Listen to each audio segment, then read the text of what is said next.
My distinguished co-panelists and distinguished participants, good afternoon. And I am in a very difficult position. I stand between you and lunch, so I want to be brief, but I also want to say something that hopefully you can take away with you. And it's always a problem to come after Sabar Bhai, who has so succinctly summarized the main takeaway points from this conference. So it's always a pleasure, but it's also a problem because now I need to be resilient and adapt what I was going to say so that I'm not repetitive, but I think some things are worth repeating.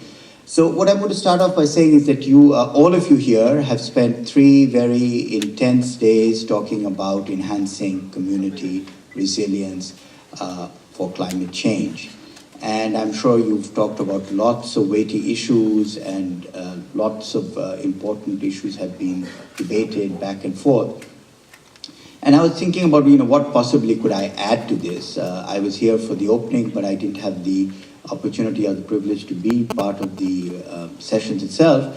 So I'm going to just try to summarize from my point of view as someone who is involved in a institution of higher learning, that how can universities help in this whole process?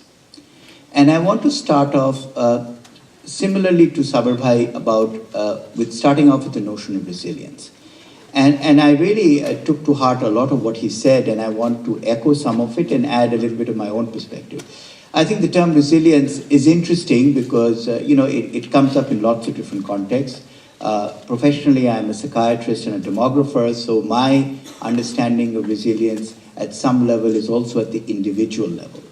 How does a person become resilient is not very different from how a community becomes resilient.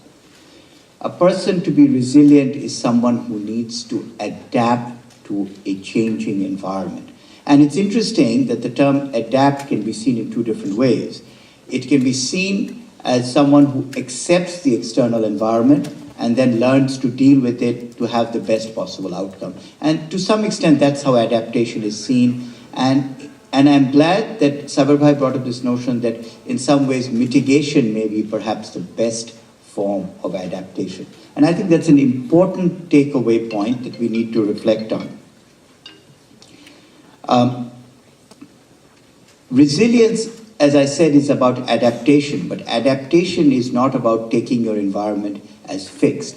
So if you agree to that notion that adaptation is about changing the world, then mitigation very much is perhaps the best form of adaptation. Not the only form, but definitely an important part of our armamentarium. And when we think about how to deal with the adverse effects of climate change, I don't think we should see adaptation and mitigation as polar opposites. They're not. They work together, and you need to do both. And I think that's an important point that we need to take away, that to adapt is also to mitigate is also to adapt. And what universities do is to train the next generation of leaders. What universities do is, in addition to training, is to develop and create new knowledge. And fortunately for us, this is a very fertile field. Climate change adaptation is something that is very complex and something, this is a very persistent caller. Perhaps that's something we should take away. Persistent really is important.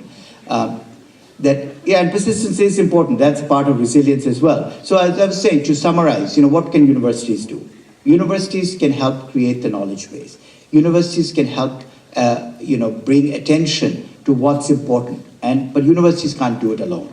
They need to collect data. They need to work with other stakeholders. They need to map, and here again I'm taking a phrase from the wonderful article in today's Dhaka Tribune by David Satowith, which talks about mapping and assessing the risks of communities. And I think that's crucial. We're not going to know what to do till we know what the nature of the problem is, what the scope of the problem is, where we should intervene, how we should intervene. I mean, there are lots and lots of questions. And these questions are sort of exactly what universities are designed to address. we as institutions are designed to train, to start people thinking about these issues. We cannot do it all though. We are not, universities do not implement. All we can do is tell you what the problem is, give you a potential approach, but to move it forward, you need the communities themselves, you need national governments, you need local governments, you need national governments, and you need global engagement.